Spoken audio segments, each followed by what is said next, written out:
daawada haddii ay tahay markii kugu horeysay aad soo booqatay janaalka Ilayska Bulshada haatan ku soo bir oo subscribe saar.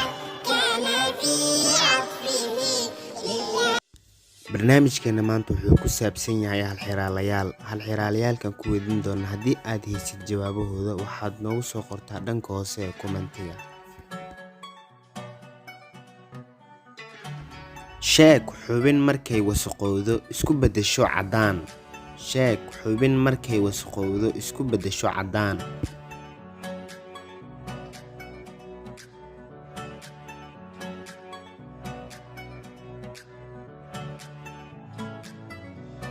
su-aashu jawaabteedu waa carabka, oo carabka markuu wasaqoobo wuxuu isku beddelaa caddaan. su-aasha labaad, wax markii wax lagu daro yaraada, markii wax laga qaadana weynaada.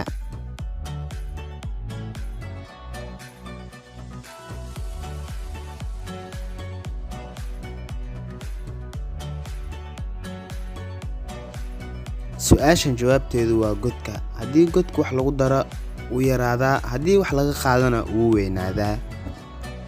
su-aasha saddexaad, sheeg meesha aad ka simantihiin adiga iyo geedka. sheeg meesha aad ka simantihiin adiga iyo geedka.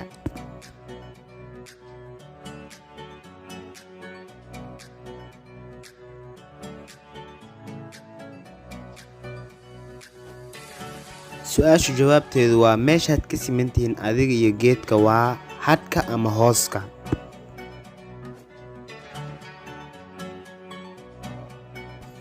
su-aasha afraad, sheeg magac gabdheed oo ka kooban 7 xaraf. 3 ugu hore waa wax la cuno, 4 dambena waa wax la dhiibo oo la bixiyo.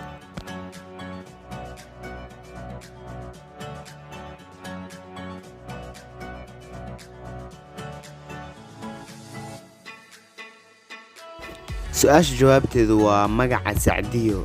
sac waa wax la cuno, diyo waa wax la bixiyo. su-aasha ugu dambeysa ee barnaamijka, sheeg wax la cuno oo ka bilaabma xarafka na oo aanan ahayn nacnac.